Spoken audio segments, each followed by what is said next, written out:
ನಮಸ್ತೆ friends, welcome to simple mom Prema Kannada vlog ಚಾನಲ್ಗೆ ನಿಮ್ಮೆಲ್ಲರಿಗೂ ಆಧಾರದ ಸ್ವಾಗತ ಸುಸ್ವಾಗತ. ಬನ್ನಿ ಫ್ರೆಂಡ್ಸ್, ಇವತ್ತಿನ ವ್ಲಾಗ್ನ ಆರಂಭಿಸೋಣ. ಇವಾಗ ನಾನು ಮಜ್ಜಿಗೆ ಮಾಡಾಕತ್ತೀನಿ ನೋಡ್ರಿ ಫ್ರೆಂಡ್ಸ್. ಇವತ್ತು ವಾರ ಬಂದ್ಬಿಟ್ಟು ಸೋಮವಾರ ಅದ. ಇವಾಗ ನಾನು ಬೆಳಿಗ್ಗೆ ಎಲ್ಲ ನಾಷ್ಟ ಅದೆಲ್ಲ ಆಯಿತು. ರೋಹಿತ್ ಕೂಡ ಸಾಲಿ ಹೋಗ್ಯಾನವ. ಒಂದು ನಿನ್ನೆ ದಿನ ಎಕ್ಸಿಬಿಷನ್ ಇತ್ತು ಅಂತ ಹೇಳಿದ್ನಲ್ಲ ಫ್ರೆಂಡ್ಸ್. ನಿನ್ನೆ ಎಕ್ಸಿಬಿಷನ್ ಇತ್ತು, ಇವತ್ತು ಸ್ಕೂಲ್ ಐತೆ, ಒಂದು ಸ್ಕೂಲ್ ಇತ್ತು. ಹಂಗಾಗಿ ಹೋಗ್ಯಾನ ನೋಡ್ರಿ. ಅವ್ನು ಹೋದ್ಮ್ಯಾಗ ನಾನು ಇವಾಗ ಬಟ್ಟೆ ಅದೆಲ್ಲ ತೊಳೆದು ಹಾಕಿ ಇವಾಗ ಮಜ್ಜಿಗೆ ಮಾಡ್ಕೋತಾ ಕುಂತೀನಿ ನೋಡ್ರಿ. ಹಂಗೆ ಟಿ ವಿ ನೋಡ್ಕೋತಾ ಮಜ್ಜಿಗೆ ಮಾಡ್ಕೋತಾ ಇಲ್ಲಿ ಹಾಲ್ನಲ್ಲಿ ಕುಂತೀನಿ. ಇದು ಭಾಳ ದಿನ ಆಯಿತು ಫ್ರೆಂಡ್ಸ. ಕೆನಿ ಸ್ಟೋರ್ ಮಾಡಿದ್ದೇ ಇಲ್ಲ. ಇವಾಗ ನಾನು ಮಾಡ್ಬೇಕಂತ ಹೇಳಿ 2 ಬ್ಯಾಚ್ ಆಗುತ್ತದು. ಇವಾಗ ಒಂದು ಸ್ವಲ್ಪ ತೆಗೆದು ಮಾಡಾಕತ್ತೀನಿ. ಇನ್ನೊಂದು ಸಲ ಹಾಕ್ಕೊಂಡು ಮಾಡ್ಬೇಕು ನೋಡ್ರಿ.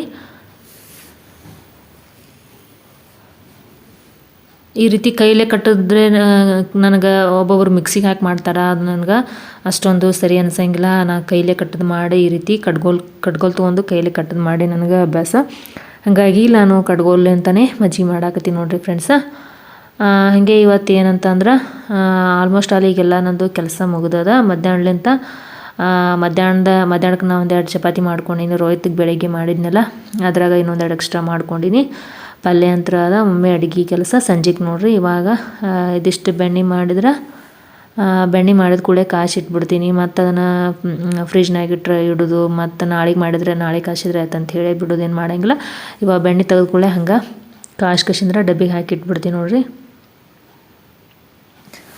ನಾವು ನಮ್ಮ ಜೀವನದಲ್ಲಿ ಕೆಲವೊಮ್ಮೆ ಸೈಲೆಂಟ್ ಆಗಿದ್ರೇ ಎಲ್ಲ ಸಮಸ್ಯೆಗಳಿಗೂ ಪರಿಹಾರ ಸಿಗುತ್ತೆ. ನಾವು ಮಾತಾಡೋದ್ರಿಂದ ಕೆಲವೊಂದು ಸಮಸ್ಯೆಗಳಿಗೆ ಪರಿಹಾರ ಸಿಗುತ್ತೆ.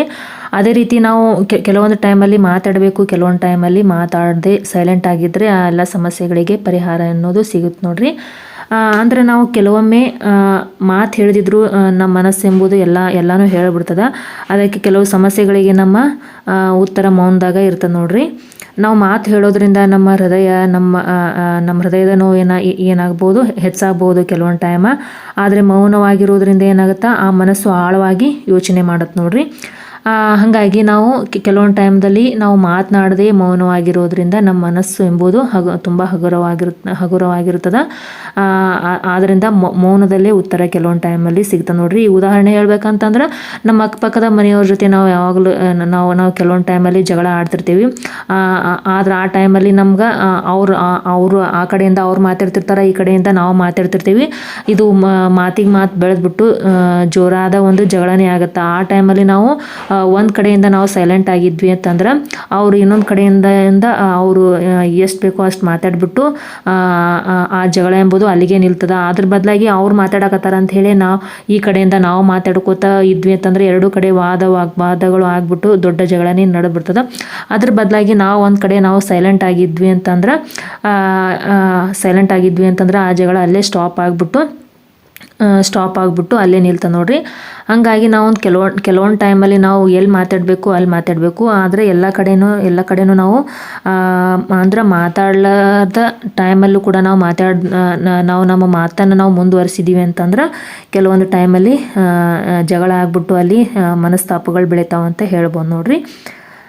ಹಾಗಾಗಿ ನಾವು ಅಂದ್ರೆ ನಾವು ಯಾವಾಗಲೂ ಮೌನವಾಗಿ ಇರ್ಬೇಕಂಥೇಳಿ ಅಲ್ಲಿ ನೋಡ್ರಿ. ಅಂದ್ರೆ ನಮ್ಮ ಮೌನ ಎಂಬುದು ನಮ್ಗೆ ದುರ್ಬಲತೆ ಅಲ್ಲ, ಅದು ಶಾಂತಿಯಲ್ಲಿ ಅಡಗಿರುವ ಒಂದು ಬಲ ನೋಡ್ರಿ. ಹಾಗಾಗಿ ನಾವು ಮೌನವಾಗಿದ್ದಾಗ ನಮ್ಮ ಹೃದಯ ಏನಾಗುತ್ತೆ, ನಮ್ಗೆ ಹೇಳ್ತದಲ್ಲಿ ಇದು ಎಲ್ಲ ಸರಿಯಾಗಿರ್ತದೆ, ಸ್ವಲ್ಪ ತಾಳು ಅಂಥೇಳಿ ನಮ್ಮ ಮನಸ್ಸು ಅಂದ್ರೆ ಹೇಳ್ತದ. ಅಂದ್ರೆ ಇವಾಗ ನೀನು ಸೈಲೆಂಟ್ ಆಗಿದ್ದಿ ಅಂತಂದ್ರೆ ಮುಂದೆ ನಿನ್ಗೆ ಒಳ್ಳೆಯದಾಗುತ್ತೆ. ಇವಾಗ ನೀನು ವಾದ ಮಾಡಬೇಡ, ಅವ್ರು ಮಾತಾಡ್ಯಾರ ಅಂಥೇಳಿ ನೀನು ನಿನ್ನ ಮಾತನ್ನು ಮುಂದುವರಿಸ್ಬೇಡ, ಸ್ವಲ್ಪ ಸೈಲೆಂಟ್ ಆಗಿರು ಅಂತ ಹೇಳಿ ಅವಾಗ ನಮ್ಮ ಮನಸ್ಸು ಹೇಳ್ತದ. ಅಂದ್ರೆ ನಮ್ಮ ಒಳ ಮನಸ್ಸು ಹೇಳ್ತದ. ಅವಾಗ ನಾವು ಆ ಮಾತನ್ನು ನಾವು ಕೇಳ್ಕೊಂಡಿವಿ ಅಂತಂದ್ರೆ ಅಲ್ಲಿ ಜಗಳ ಎಂಬುದು ಅಲ್ಲಿದಲ್ಲಿ ಸ್ಟಾಪ್ ಆಗಿಬಿಡ್ತದೆ. ಅದ್ರ ಬದಲಾಗಿ ಅವ್ರು ಮಾತಾಡಾರ ಅಂತ ಹೇಳಿ ನಾವು ಅವ್ರ ಜೊತೆ ಮಾತಾಡ್ಕೋತಾ ಹೋದ್ವಿ ಅಂತಂದ್ರೆ ಅಲ್ಲಿ ದೊಡ್ಡ ಜಗಳನೇ ಆಗುತ್ತೆ ನೋಡ್ರಿ ಫ್ರೆಂಡ್ಸ್. ಹಾಗಾಗಿ ಕೆಲವೊಂದು ಟೈಮಲ್ಲಿ ನಾವು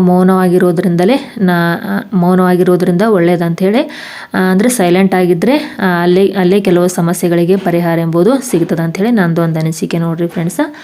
ಇಲ್ಲಿ ನಾನು ಕಲ್ಪಡ್ಲೆಕಾಯನ್ನು ಹೋಳಾಕತ್ತೀನಿ ಪಲ್ಯಕ್ಕೆ ಅಂಥೇಳಿ. ಬೆಳಿಗ್ಗೆ ರೋಹಿತ್ಗೆ ಅಂಥೇಳಿ ಸಾಲಿಗೆ ಬುತ್ತಿಗೆ ಟಮಾಟಿ ಪಲ್ಯ ಮಾಡಿ ಕಟ್ಟಿದೆ ಅವನಿಗೆ. ಅಂದ್ರೆ ಅವನಿಗೆ ಈ ಕಲ್ಪಡ್ಲಿಕಾಯಿ ಪಲ್ಯ ಅಷ್ಟೊಂದು ಇಷ್ಟ ಆಗೋದಿಲ್ಲ. ಇದು ಮಾಡಿದ್ರೆ ತಿನ್ನೋದೇ ಇಲ್ಲ, ಮಮ್ಮಿ ಪಲ್ಯ ಮಾಡಬೇಡ, ನನಗೆ ತಿನ್ಲಕ್ಕೆ ಆಗೋದಿಲ್ಲ ಅಂತಂತಾನೆ. ಹಂಗಾಗಿ ಅವನಿಗೆ ಅಂಥೇಳಿ ಬುತ್ತಿಗೆ ಚಪಾತಿ ಮತ್ತು ಟಮಾಟೊ ಪಲ್ಯ ಮಾಡಿದ್ದೆ ಅವಾಗ. ಇವಾಗ ನಮಗೆ ಅಂಥೇಳಿ ಈ ಕಲ್ಪಡ್ಲಿಕಾಯಿ ಪಲ್ಯನ ಮಾಡ್ಲಾಕತ್ತೀನಿ ನೋಡ್ರಿ. ಹಾಗಾಗಿ ಹೋಳಾಕತ್ತೀನಿ. ಇದು ಅಂದ್ರೆ ಇಲ್ಲಿ ಅಂದ್ರೆ ನಮ್ಮ ಮನೆ ಹಿಂದ್ಗಡೆ ನಾವು ಕಲ್ಪಡ್ಲಿಕಾಯಿದು ಬಳ್ಳಿ ಹಚ್ಚ ನೋಡ್ರಿ ಫ್ರೆಂಡ್ಸ. ಅದು ಹಾಗಾಗಿ ಅಲ್ಲಿದೆ, ನಾನು ಹರ್ಕೊಂಬಂದ್ಬಿಟ್ಟು ಇವಾಗ ಪಲ್ಯ ಮಾಡಾಕತ್ತೀನಿ. ಇದನ್ನು ಈ ರೀತಿ ಹೊಳ್ಕೊಂಡ್ಬಿಟ್ಟು ಮೊದಲಿಗೆ ಅಂದರೆ ಸಣ್ಣದಾಗಿ ಈ ರೀತಿ ಕಟ್ ಮಾಡ್ಕೊಂಡ್ಬಿಟ್ಟು ಮೊದಲಿಗೆ ಒಂದು ಸ್ವಲ್ಪ ಎಣ್ಣೆ ಹಾಕಿ ಇದನ್ನು ಹುರ್ಕೋಬೇಕು ನೋಡ್ರಿ. ಯಾಕಂದರೆ ಇದು ಭಾಳ ಜಿಡ್ಜಿಡ್ಡಾಗಿರ್ತದಲ್ಲ ಫ್ರೆಂಡ್ಸ. ಹಾಗಾಗಿ ಒಂದು ಸ್ವಲ್ಪ ಹುರ್ಕೊಂಡ್ಬಿಟ್ಟು ಆಮೇಲೆ ಬೆಳ್ಳುಳ್ಳಿ ಮತ್ತು ಟೊಮೆಟೊ ಹಾಕಿ ಒಂದು ಸ್ವಲ್ಪ ಖಾರ ಉಪ್ಪು ಹಾಕಿದ್ವಿ ಅಂತಂದ್ರೆ ಆಮೇಲೆ ಒಂದು ಸ್ವಲ್ಪ ನಮ್ಗೆ ಗ್ರೇವಿ ಥರ ಆಗಬೇಕು ಅಂತಂದ್ರೆ ಒಂದು ಸ್ವಲ್ಪ ನಾವು ನೀರನ್ನು ಹಾಕ್ಬಿಟ್ಟು ಶೇಂಗಾದ ಪುಡಿಯರ ಖಾರ ಪುಡಿ ಅಂತ ಬರ್ತದಲ್ಲ ಫ್ರೆಂಡ್ಸ್, ಅದನ್ನು ಹಚ್ಚಿದ್ವಿ ಅಂತಂದ್ರೆ ಗ್ರೇವಿ ಥರ ಆಗಿಬಿಟ್ಟು ಟೇಸ್ಟ್ ಆಗುತ್ತೆ. ನಾ ಯಾವ ರೀತಿ ಮಾಡಿದರೂ ಕೂಡ ರೋಹಿತಿಗೆ ಇಷ್ಟ ಆಗಲ್ಲ ಈ ಪಲ್ಯ. ಹಾಗಾಗಿ ಅವನಿಗೆ ಅಂಥೇಳಿ ಬೆಳಿಗ್ಗೆ ಟೊಮಾಟೊ ಪಲ್ಯ ಮಾಡಿದ್ದೆ. ಇವಾಗ ನಮಗೆ ಊಟಕ್ಕೆ ಅಂಥೇಳಿ ಮಧ್ಯಾಹ್ನಕ್ಕೆ ಮತ್ತು ಸಂಜೆಗೆ ಊಟಕ್ಕೆ ಅಂಥೇಳಿ ಇದನ್ನು ಕಲ್ಪಡ್ಲಿಕಾಯಿ ಪಲ್ಯ ಮಾಡಾಕತ್ತೀನಿ ನೋಡ್ರಿ. ಫ್ರೆಂಡ್ಸ್, ನಾನು ಹೇಳಿದಂಥ ಈ ವಿಷಯದ ಬಗ್ಗೆ ನಿಮ್ಗೆ ಏನಾದರೂ ಅನಿಸಿಕೆ ಅಂದರೆ ನಾವು ಸೈಲೆಂಟ್ ಆಗಿದ್ದರೆ ನಮ್ಮ ಕೆಲವು ಸಮಸ್ಯೆಗಳಿಗೆ ಪರಿಹಾರ ಸಿಗ್ತದೆ ಅಂಥೇಳಿ ನಾನು ಹೇಳಿದ್ನಲ್ಲ ಫ್ರೆಂಡ್ಸ. ಈ ವಿಷಯದ ಕುರಿತಾಗಿ ನಿಮ್ಗೇನಾದರೂ ಅನಿಸಿತ್ತಂದ್ರೆ, ನಾನು ಹೇಳಿದ ಈ ವಿಷಯದ ಕುರಿತು ನಿಮ್ಗೇನಾದರೂ ಸರಿ ಅನಿಸಿತ್ತಂದ್ರೆ ಕಮೆಂಟ್ ಬಾಕ್ಸಲ್ಲಿ ಕಮೆಂಟ್ ಮೂಲಕ ತಿಳಿಸೋದನ್ನು ಮರಿಬೇಡ್ರಿ. ಹಾಗೆ ಫ್ರೆಂಡ್ಸ, ಇನ್ನೂ ನನ್ನ ಚಾನಲ್ಗೆ ಸಬ್ಸ್ಕ್ರೈಬ್ ಆಗಿಲ್ಲ ಅಂದರೆ ಸಬ್ಸ್ಕ್ರೈಬ್ ಆಗಿ, ಹಾಗೆ ಪಕ್ಕದಲ್ಲಿ ಕಾಣುವಂಥ ಬೆಲ್ ಐಕನನ್ನು ಪ್ರೆಸ್ ಮಾಡಿರಿ. ಹಾಗೆ ವಿಡಿಯೋ ಇಷ್ಟ ಆಯ್ತಂದ್ರೆ ದಯವಿಟ್ಟು ಒಂದು ಲೈಕ್ ಮಾಡೋದನ್ನು ಮರಿಬೇಡ್ರಿ. ಇಲ್ಲಿ ನೋಡ್ತಿರ್ಬೋದು ಫ್ರೆಂಡ್ಸ, ಇವಾಗ ನಾನು ಈ ಕಲ್ಪಡ್ಲಿಕಾಯಿನ ಹೋಳಾಕತ್ತೀನಿ. ಪಲ್ಯನ ಮಾಡಿಬಿಟ್ಟು ಆಮೇಲೆ ಮತ್ತೆ ಸಿಗ್ತೀನಿ ನಿಮ್ಗೆ. ಇವಾಗ ನೋಡ್ರಿ ಎಲ್ಲ ಹೋಳಿದ್ದಾಯಿತು. ಇದನ್ನು ಇವಾಗ ಮೊದಲಿಗೆ ಹುರಿದ್ಬಿಟ್ಟು ಪಲ್ಯ ಮಾಡ್ತೀನಿ. ಅದೇ ರೀತಿ ಇಲ್ಲಿ ನಾನು ಸಾಂಬಾರು ಮಾಡೋಕ್ಕಂಥೇಳಿ ಒಂದು ಕಡೆ ಅನ್ನಕ್ಕೆ ಇಟ್ಟೀನಿ, ಇನ್ನೊಂದು ಕಡೆ ಬೇಳೆ ಕೂಡ ಕುದಿಲಕ್ಕಂಥೇಳಿ 2 ಕುಕ್ಕರ್ನು ಕೂಡ ಒಲೆ ಮ್ಯಾಗ ಇಟ್ಟೀನಿ. ಪಲ್ಯ ಮತ್ತು ಈ ಸಾಂಬಾರು ಮಾಡಿದ್ರೆ ಅಂತಂಥೇಳಿ ಇವಾಗ ಬೇಳೆ ಕೂಡ ಕುದಿಸಾಕತ್ತೀನಿ. ಬೆಳಿಗ್ಗೆ ಇವತ್ತು ನಾಷ್ಟ ದೋಸೆ ಮಾಡಿದ್ದು ನೋಡ್ರಿ. ಅವು ಇನ್ನು ಮಧ್ಯಾಹ್ನಕ್ಕೆ ಅಂಥೇಳಿ ಇನ್ನೊಂದೆರಡು ಎಕ್ಸ್ಟ್ರಾ ಉಳ್ದಾವು. ಅಂದ್ರೆ ದೋಸೆ ಚಟ್ನಿ ಮಾಡಿದ್ದಿಲ್ಲ ಇವತ್ತು. ದೋಸೆ ಮತ್ತು ಅದು ಅಂದ್ರೆ ಉಳ್ಳಾಗಡ್ಡಿ ಮತ್ತು ಹಸಿಮೆಣ್ಸಿಕಾಯಿ ಪೇಸ್ಟನ್ನು ಅದು ದೋಸೆ ಹಿಟ್ಟಲ್ಲೇ ಹಾಕ್ಬಿಟ್ಟು ಮಾಡಿದ್ದು ನೋಡ್ರಿ. ಚಟ್ನಿ ಏನು ಮಾಡೋಕೆ ಹೋಗಿದ್ದಿಲ್ಲ. ಅವೇ ಒಂದೆರಡು ಉಳ್ದಾವ, ಮಧ್ಯಾಹ್ನಕ್ಕೆ ತಿಂದ್ರೆ ಆಯ್ತು ಅಂಥೇಳಿ ಅಷ್ಟೇ ಇಟ್ಟು ನೋಡ್ರಿ. ಹಾಗೆ ಫ್ರೆಂಡ್ಸ, ನೋಡ್ತಿರ್ಬೋದು ರೋಹಿತ್ ಕೂಡ ಇವಾಗ ಸ್ಕೂಲಿಂದ ಬಂದ್ಬಿಟ್ಟು ಇವಾಗ ಹೋಮ್ವರ್ಕ್ ಮಾಡ್ಯಾನ. ಹೋಮ್ವರ್ಕ್ ಮಾಡಿಬಿಟ್ಟು ಇಲ್ಲೇ ಬುಕ್ಸ್ ಇಟ್ಟಾನ, ಇನ್ನೂ ಬ್ಯಾಗ್ ಒಳಗೆ ಇಟ್ಟಿಲ್ಲ. ಇವಾಗ ಸಾಕಾಯ್ತು ಮಮ್ಮಿ ಅಂತೇಳಿ ಸೋಫಾದ ಮ್ಯಾಗ ಮಲ್ಕೊಂಡಾನ TV ನೋಡ್ಕೋತಾ.